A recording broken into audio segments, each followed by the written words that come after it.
Top of the morning from the newsroom of Regional Radio and DeWittDailyNews.com. I'm Seth Lawrence with this expanded 8 o'clock newscast. From the second Saturday in May to the third Saturday, we honor our active armed forces. Josh Thielen, Department Adjutant with the American Legion, says May is a busy month thanks to two major holidays and Armed Forces Week, May 10th through the 17th. May is such a busy month for not just the Legion, but veterans as a whole. We have two major holidays that happen for veterans, and that's Armed Forces Week and Memorial Day. Oftentimes we construe the idea of, well, why do we have Veterans Day or Memorial Day or Armed Forces Day? Well, Armed Forces Day recognizes those that are currently serving. Memorial Day recognizes those that lost their lives for the country. Veterans Day recognizes those that did serve and now continue to serve their communities in any other way, whether it's what they do for their jobs or what they do for their communities. Mm-hmm. You know, it's the service that they provided when they were in that we want to recognize for Veterans Day. So three major events that often people get a little bit confused on as to why we celebrate or who we celebrate it for. In Illinois, Armed Forces Week is an opportunity for veterans to travel the state and visit other posts to build relationships within the community of veterans. Armed Forces Week for the Department of Illinois involves us going to our different divisions and recognizing those that still serve. So we do a little bit of a tour of Illinois. We take National Commander around and just have an overall great visit where we get to meet with so many other veterans. So one of the big kickoff events is a suicide awareness walk, a Be the One walk that we have on Saturday down in Flora, Illinois. And like our senior vice commander says, it's just a small walk, just a short little walk. It's only 8.5 miles, but we walk from Flora to Louisville and recognize it brings awareness to suicide prevention. It's remarkable at how much is going on, and everybody's still like, hey, come see what we've got to offer, and this is what we're doing. This is how we recognize them. And we see it all across the state. But we leave there, we come up, we go to Champaign, do an interview with Operation Honor Guard and the work that our Honor Guard does across the state. Though, again, to learn more about Armed Forces Week celebrations in Clinton through the American Legion, find their Facebook page. Those summer barbecues can quickly go south if good grilling practices are ignored this summer. With the summer grilling season upon us, Caitlin Mellendorf at the University of Illinois Extension in DeWitt, Macon, and Piatt counties indicates you want to start by making sure all that grilling equipment is cleaned out and ready for the new season. Well, I guess actually I'll start with just getting your equipment out of storage from winter. So you put it away last fall or late winter, and you're pulling it back out. So this is a good time to go through all of your parts and pieces. So clean off the dust, soap and water is great for that. And then checking out if you have racks in your grill or like the Blackstone, making sure if you have any rust on the cast iron, you're taking care of that. And then cleaning those up. So this is a good time to buy some of the grill grate cleaners, or if you're someone that likes to maybe try there's basically cutting up half an onion is kind of a way to kind of scrub through some of the caked on grease and protein from last season. You do usually have to heat that up to kind of get the onion warm and loosen up some of that stuff. But that acidity in the onion can kind of help do that. Or you can go the classic elbow grease route and just use your arms and hands to scrub those. So make sure everything's clean. Check that if you have you've got propane, make sure that's full.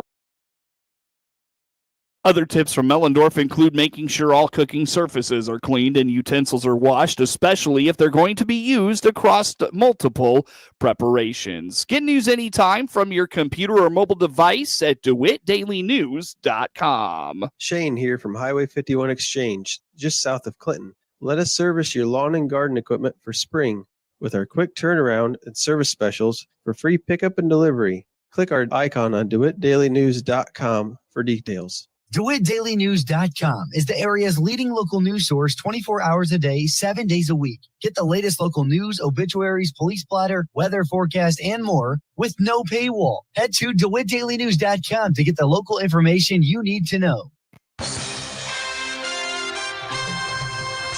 Time now for a look at sports. I'm Seth Lawrence with this report.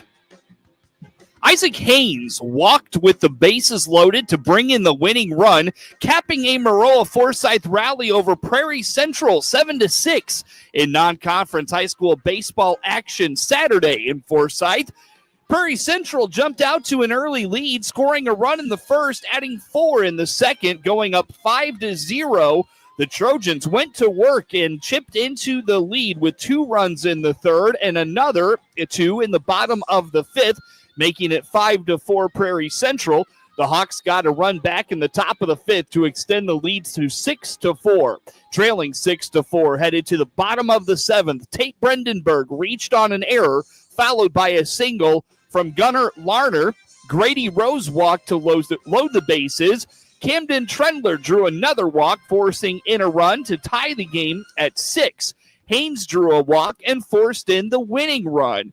Haynes earned the win on the mound, pitching 2 scoreless innings of relief. Maroa-Forsyth goes to 19-7 overall. They begin the final week of the regular season with a matchup at Arthur Okaw Christian today. Normal Community swept a Saturday afternoon doubleheader from United Township 10-3 and 8-2 in non-conference high school baseball action from East Moline. The Ironmen jumped out early with 4 runs before the Panthers responded with a run, making it 4-1. Normal Community would score 6 of the final 8 to win the opener. Drew Stevens was 1 for 2 with a double and an RBI. Kyle Beatty was 2 for 3, and Carter Harris went 1 for 4 with 3 runs batted in to lead Normal Community. Luke Beatty was 1 for 4 with 2 RBIs, and Brady Burkhart finished 3 for 4. Jacob Engel led a trio of Ironman arms, firing 3 scoreless innings in the opener. In the second game, Normal Community rolled to an 8-2 win. Holden Baldwin finished 2 for 4 with an RBI. Gavin Van Canigan was 3 for 4 with a triple and an RBI. Caleb Hendren, who was 1 for 3, and Gavin Bourne went 3 for 5 with a run batted in. Andrew Nauer struck out 7 in 3 scoreless innings, and Luke Clunky earned the win with 6 strikeouts. With its win Saturday, Normal Community improves to 26-4 overall. They will host Bloomington in Big 12 Conference play today.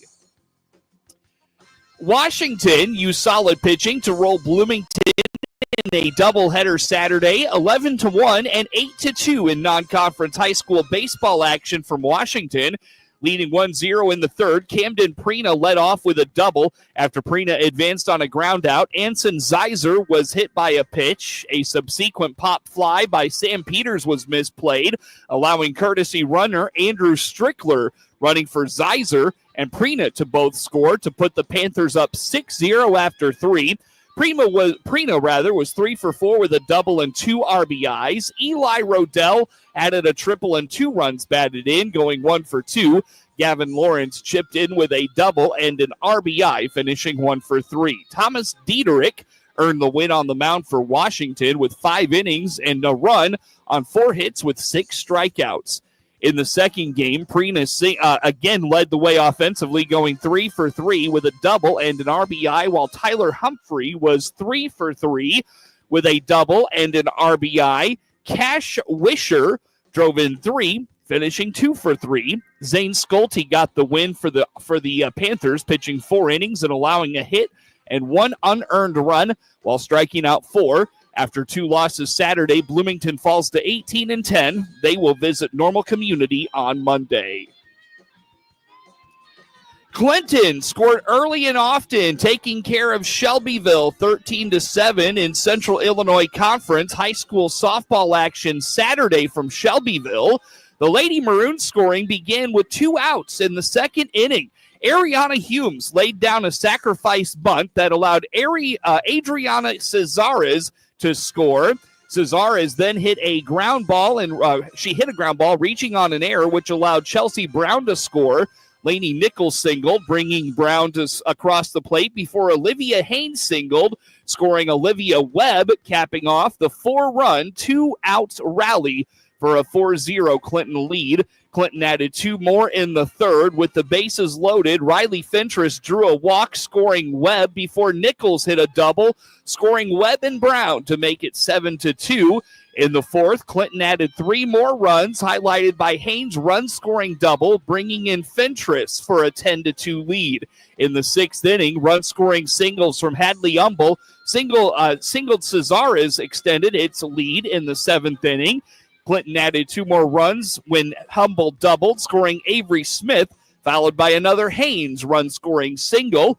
Humble paced the Lady Maroons, going 2 for 4 with a double and 2 RBIs. Nichols was 2 for 4 with a double and 3 RBIs, while Haynes finished 3 for 3 with a double and 2 RBIs. Cesares added a run batted in. Smith was 2 for 5, and Fentress went 1 for 4 with a double and a run batted in. In circle, Haynes pitched a complete game for Clinton, earning the win. She went 7 innings, allowing 10 hits and 2 earned runs, striking out 6 and walking just 1. The Lady Maroons improved to 6-15 overall and 2-6. In the Central Illinois Conference, they embark on the final week of the regular season this week.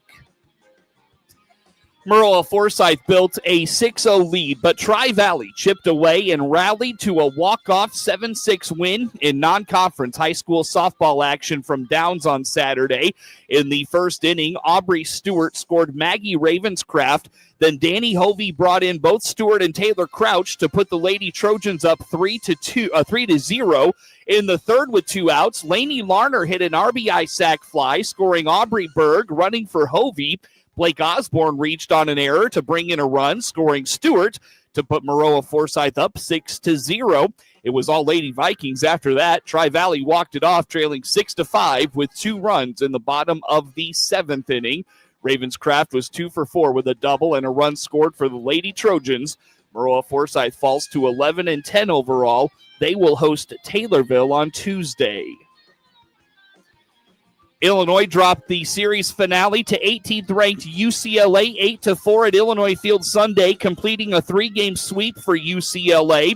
The Bruins jumped to an 8-0 lead after the 5th inning. Illinois got on the board in the 7th, scoring 4 times to cut the lead in half. Vitas Valensuis had an RBI fielder's choice. Jack Zebig followed with an RBI single, and Drake Westcott brought 2 home with a single into the right center field gap. Zebig led Illinois, going 3 for 5 with a run batted in. Westcott was 1 for 2 with a team-high 2 runs batted in and 3 walks. Illinois will be back in action Thursday when they begin their final Big Ten series of the season at Ohio State.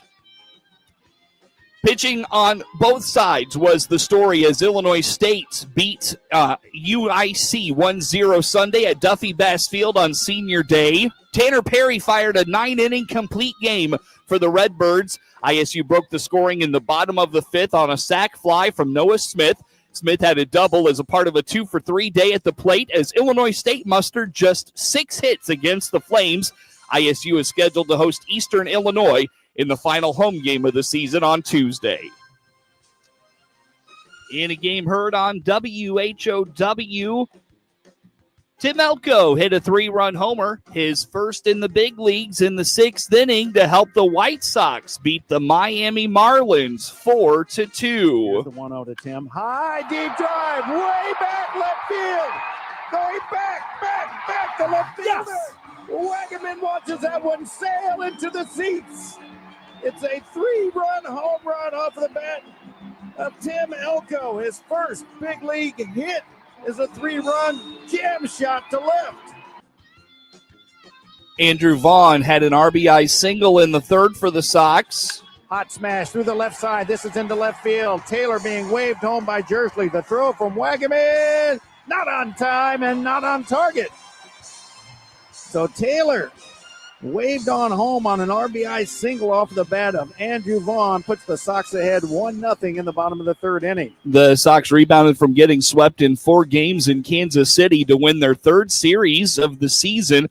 Miami's Xavier Edwards answered with a single that scored Matt Mervis to make it 1-1 in the fourth. Edwards finished with 2 hits and a stolen base. Mike Vessel pitched 3 innings of relief, giving up 3 hits. Cam Boozer worked the ninth for his first save of the season. Sandy Alcantara gave up 4 runs on 7 hits with 3 walks and 8 strikeouts in 5 2/3 innings. Chase Meadroth went 2 for 4 with a double for Chicago with 2 outs and runners on the corners in the 6th.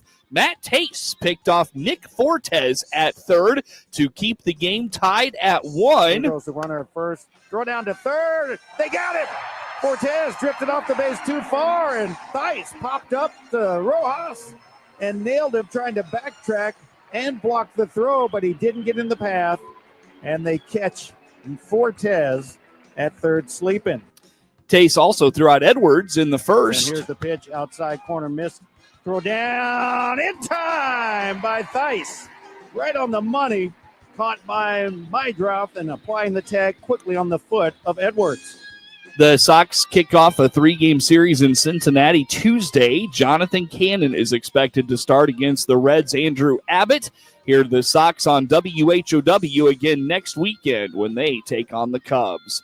Lars Nootbaar, Wilson Contreras, and Nolan Arenado homered, and the Cardinals beat the Nationals 6-1 to complete a 3-game sweep. The Cardinals have swept back-to-back series during an 8-game winning streak, their longest since August of 2022. Miles Michaelis allowed a run on 4 hits and 5 1/3 innings with 5 strikeouts and a walk. All 5 of his career wins against Washington have come in Washington. Nootbaar cranked his 6th homer of the season and 7th leadoff homer of his career, well into the second deck in right on the 5th pitch from Mackenzie Gore. Contreras then launched a 406-foot blast over the center field wall to begin the second, his 6th of the season. He was hitting .615 against Gore with 2 doubles, a homer, and 3 RBIs. Arenado's 2-run shot in the 8th was his 4th of the year. Gore went 6 2/3 innings, allowing 4 runs, striking out 7 and walking 3 on 101 pitches, 62 for strikes. He leads the big leagues with 75 strikeouts. Nathaniel Lowe hit his 7th homer for Washington, who's lost 5 straight. Gore struck out Ivan Herrera to end the 4th to match Mark Langston's franchise record for most punch-outs by a left-hander in his first 9 starts. Max Scherzer holds the franchise record with a 91 in his first 9 in 2018.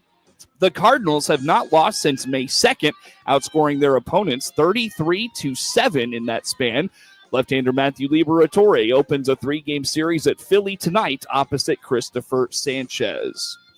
Francisco Lindor hit a go-ahead homer to start a 4-run 8th inning, and the Mets beat the Cubs 6-2, avoiding losing their second home series this season. Lindor snapped a 2-2 tie when Porter Hodge gave him a knee-high fastball, lifting a full count over the right center field fence. Lindor connected after hitting the same pitch for a double play in the 9th against Hodge on Saturday in a 6-5 loss. Mark Vientos homered off Chicago starter Matthew Boyd to give the Mets the lead in the 6th, then added an RBI single in the 8th. Brandon Nimmo padded the lead with a 2-run homer off Gavin Hollowell. The big inning gave the Mets a 15-4 home record and their 8th series win at Citi Field so far this year. Former Mets first-round pick Pete Crow Armstrong homered off Griffin Canning in the 6th. The Nico Horner hit a tying double in the 7th as the Cubs lost for the 4th time in 5 games. The Cubs went 0 for 7 on Canning's changeup. Cubs right-hander Colin Ray opposes Miami right-hander Cal Quantrill in the opener of a 3-game series in Chicago tonight. After putting his number 5 car on the pole for Hendrick Motorsports, Kyle Larson led 221 of 267 laps, winning both stages and cruised to his 3rd Cup Series win this season. He was never challenged down the stretch by second finishing Christopher Bell, and most certainly did not need another last lap pass to win at the wire like he did a year ago. Larson has wins at Homestead and Bristol and finished in the top 4 in each of his past 4 Cup Series races. And now we'll take that momentum to Indianapolis Motor Speedway, where he'll be on the track Tuesday as he begins another shot at the double, running every lap of the Indy 500 and Coca-Cola 600 on the same day, Memorial Day weekend. Chase Briscoe finished 4th, and Larson's teammate Alex Bowman rounded out the top 5. The All-Star race is up next on Sunday at North Wilkesboro. Get sports anytime at DeWittDailyNews.com.